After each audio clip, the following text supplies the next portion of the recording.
নমস্কাৰ বন্ধু বান্ধৱীসকল let's learn something neuro আন এটা খণ্ডলৈ আপোনালোকক স্বাগতম জনাইছোঁ আৰু আজি আমি এই ভিডিঅ'টোত কেইটামান সচৰাচৰ আমি ব্যৱহাৰ কৰা ইংৰাজী শব্দ যিকেইটা আমি ভুলকৈ উচ্চাৰণ কৰোঁ তেনেকুৱা কেইটামান শব্দ লৈ আহিছোঁ আৰু যদি আপুনি ইংৰাজীত ভাল তেনেহ'লে আপুনি ভিডিঅ'টো ইমানতে স্কিপ কৰক কাৰণ আপুনি ইয়াৰ পৰা কোনো ধৰণৰ উপকৃত হ'ব নোৱাৰিব আৰু যদি আপুনি ভাবে আপুনি অকণমান শিকিবলৈ চেষ্টা কৰিম বা ইংৰাজী অকণমান ভালকৈ ক'বলৈ চেষ্টা কৰিম বুলি ভাবে তেনেহ'লে আপুনি এটা সঠিক ভিডিঅ'ত আপুনি ক্লিক কৰিছে তো ভিডিঅ'টো আপোনালোকে প্ৰথমতে এবাৰ চাই লওক কি শব্দ আছে আৰু ভিডিঅ'টো পজ কৰি আপোনালোকে এবাৰ উচ্চাৰণ কৰিবলৈ চেষ্টা কৰক যে কেইটা শব্দ মই 20টা শব্দ দিছোঁ 20টা শব্দৰ ভিতৰত কেইটা শব্দ আপুনি শুদ্ধ উচ্চাৰণ কৰিছে পাছত মই কোৱাৰ লগত আপুনি মিলাই চাব আৰু কমেণ্টত মোক জনাবচোন আপোনালোকে কেইটা শুদ্ধকৈ প্ৰনাউন্সিয়েশ্যন কৰিছিল তো প্ৰথমতে আছে এনাউন্স তো ইয়াত কি হয় আমাৰ জেনেৰেলি আমি শুনিবলৈ পাওঁ আমাৰ গাঁৱত বা কিছুমান বয়োজ্যেষ্ঠ মানুহৰ মুখত যি ভালকৈ ইংৰাজী নাজানে তেওঁলোকে কি বুলি কয় এনাউন্সটোক কয় এলাউন্স এলাউন্স বুলি কয় অৰ্থাৎ যেতিয়া কোনোবাই কিবা এটা ঘোষণা কৰে মাইকত কিবা এটা কয় বা ঘৰৰ আগেদি বা গাঁৱৰ মাজেদি যেতিয়া কিবা গাড়ীত মাইকত ঘোষণা কৰি যায় তেতিয়া সেইটো কয় এলাউন্স তো এলাউন্স নহয় এইটো হৈছে এনাউন্স এনাউন্স মানে ঘোষণা কৰা 2 নম্বৰতে আছে আমি সচৰাচৰ ব্যৱহাৰ কৰা এটা শব্দ CAR কাৰ আমি কাৰ বুলি কওঁ বোলে মই কাৰত চহৰলৈ গৈছিলোঁ বা কাৰতে আহিলোঁ এনেকুৱা ধৰণৰ আমি শব্দ কওঁ কাৰ কওঁ তো এইটো কাৰ নহয় আচলতে এইটো হৈছে ক ইয়াত যিটো শেষত আৰ আছে আৰটো উচ্চাৰণ নহয় গতিকে এইটো হ'ব ক 3 নম্বৰ আছে ডায়মণ্ড DIAMOND আমি ডায়মণ্ড কওঁ ডায়মণ্ড নহয় এইটো হৈছে ডায়মণ্ড ডায়মণ্ড 4 নম্বৰ আছে DIRECTION আমি কওঁ ডাইৰেকশ্যন ডাইৰেকশ্যন নহয় আচলতে এইটো হৈছে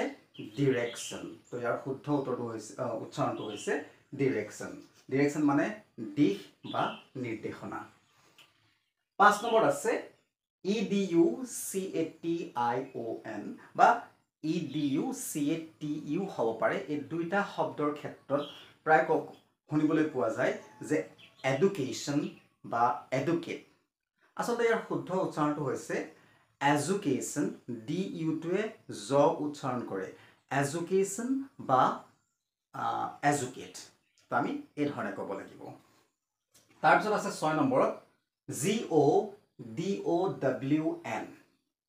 যিটো আমি অসমীয়াত কওঁ গুদাম গুদাম নহয় আচলতে গোডাউন আমি গুদাম ঘৰ বুলি কোৱা শুনো প্ৰায় মানুহৰ মুখত গুদাম গুদাম কয় অৰ্থাৎ এটা ভঁৰাল বা ষ্ট'ৰ হাউচ যিটো গোডাউন বুলি কোৱা হয় গুদাম নহয় আৰু 7 নম্বৰত আছে প্ৰায় মানুহে কোৱা শুনো মই এইটো যে ইনডেকশ্যন ইনডেকশ্যন বুলি কোনো বস্তু নাই আচলতে এইটো হৈছে ইনজেকশ্যন ইনজেক্ট কৰা খুচ মাৰি ভৰাই দিয়াটো কয় ইনজেক্ট তো এইটো হৈছে ইনজেকশ্যন যেতিয়া মানুহক বেমাৰ হ'লে ডক্টৰে বেজি দিয়ে বা নাৰ্ছে বেজি দিয়ে বা প্ৰেছক্ৰাইব কৰে তাত কোৱা হয় যেতিয়া ইনজেকশ্যন লিখি পঠাই ফাৰ্মেচিত গৈ ক'ব বা ঘৰত কাৰোবাক ক'ব যে মোৰ এটা ইনডেকশ্যন ল'ব লগা আছে বা এটা ইনডেকশ্যন দিয়ক তো ইনডেকশ্যন নহয় এইটো হ'ব ইনজেকশ্যন 8 নম্বৰটোত আছে LAMINATION যিটো আমি কওঁ লেমুলেশ্যন বা নেমুলেশ্যন বুলিও বহুতে কয়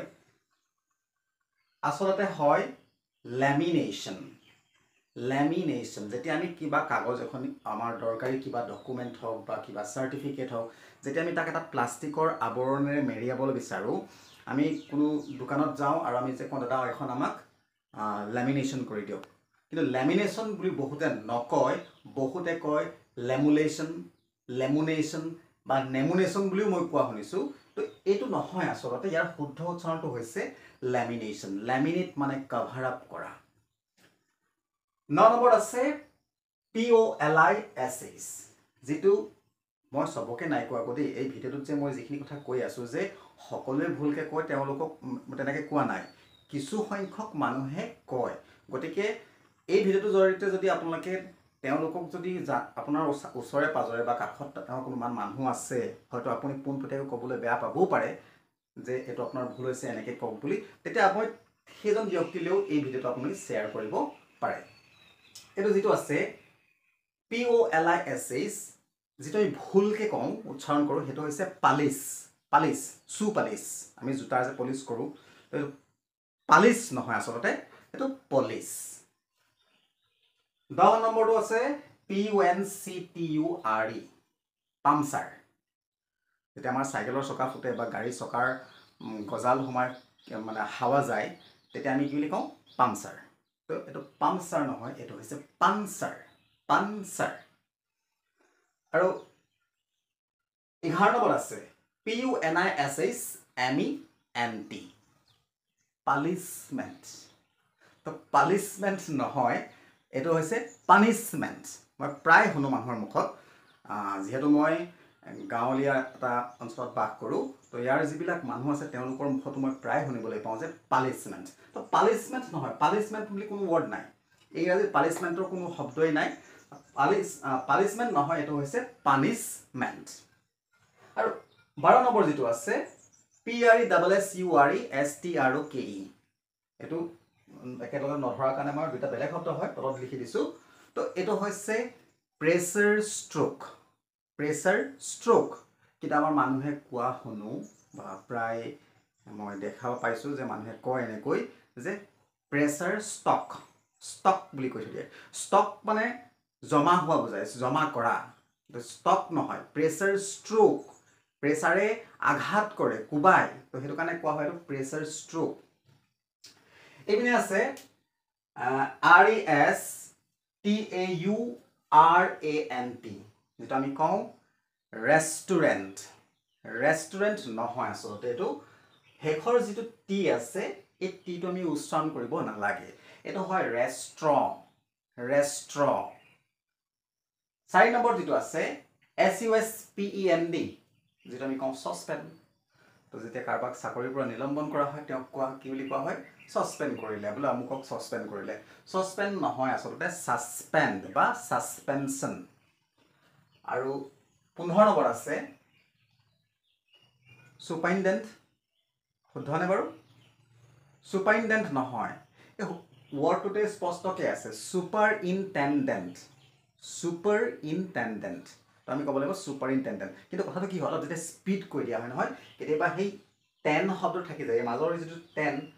সুপাৰিনটেন্ডেন্ট হৈ যায় টেন থাকি যায় তো এইটো সুপাৰিনটেন্ডেন্ট নহয় সুপাৰিনটেন্ডেন্ট TOMB টম্ব তো টম্ব নহয় তুম বিটো সাউন্ড মানে উজ্জ্বল হৈ যায় সাইলেন্ট হৈ যায় আৰু টু এই ওটোৱে উচ্চাৰণ কৰে তুম নেক্সট আছে এটা সাধাৰণ বস্তু যেটা আমি প্ৰায় ইউজ কৰি থাকোঁ ওয়াটাৰ হয় জানো ওয়াটাৰ এইটো ওয়াটাৰ নহয় আচলতে এইটো ওয়াটাৰ আৰ আমি সাইলেন্ট হৈ যাব ওয়াটাৰ নেক্সট আছে OFTEN যেটা আমি কওঁ অফটেন দেখাত লাগে TEN আছে কাৰণে টেন হ'ব কিন্তু অফটেন নহয় এটো অফেন আৰু 19 নম্বৰ আছে XEROX যেটা আমি টু কপি কৰোঁ ফটো কপি কৰোঁ এটো কোৱা হয় আমি কওঁ জেৰক্স তো আসলতে জেৰক্স নহয় জিৰক্স আমি যেতিয়া জেৰক্সৰ দোকানলৈ যাওঁ তাত জেৰক্স বুলি লিখা থাকে জেৰক্স তাত যদি সাইনবোৰ্ড থাকে নহয় জেৰক্স বুলি থাকে আসলে জেৰক্স নহয় এটো হ'ল জিৰক্স ঠিক আছে আৰু লাষ্টত আপোনালোকে ধৰিব পাৰিছেনে মই হেতু কোৱাৰ আগতে আপোনালোকক এটা কওঁ যে আপোনালোকে কেইটা শব্দ মোৰ লগত চাই যাওঁতে কেইটা শব্দ প্ৰথমতে আপোনালোকে শুদ্ধকৈ উচ্চাৰণ কৰিছিল তাৰ কমেন্টৰ কাৰণে মই ৰখি থাকিম বা ৰখি আছো শুদ্ধ হৈছেনে বাৰু এটো মোৰ ৰখি থকা নহয় এটো অসমীয়া শব্দ হয় মই এইকাৰণে লৈছো প্ৰায় মানুহৰ মুখত আমি শুনিবলৈ পাওঁ আৰু আমি যদি নিজৰ ভাষাটোকে যে আমি অসমীয়া ভাষাটোকে যে বিকৃত কৰি পেলাও কেনেকৈ হ'ব তো এইটো এটা সৰু কথা এইটো এটা সাধাৰণ মই যিটো দেখা পাইছোঁ সেইটোহে মই কৈছোঁ। এনেকুৱা ঢেৰ শব্দ আমি ব্যৱহাৰ কৰিছোঁ যিটো আমাৰ অসমীয়া ভাষাত একেবাৰে ধ্বংস কৰি পেলাইছে, একেবাৰে বেয়া কৰি পেলাইছে, তাৰ যিটো গুণ গৰিমা একেবাৰে ম্লান কৰি পেলাইছে। তো এইটো ৰখি থকা মানে কি, মই এইটো অসমীয়াত লিখা নাই কাৰণ এইটো অলপ ছাছপেঞ্চত ৰাখিবৰ কাৰণে লিখা নাছিলোঁ। এইটো হৈছে ৰখি মানে কিবা এটা বস্তু ৰখি আছোঁ মই। ইয়াৰ শুদ্ধ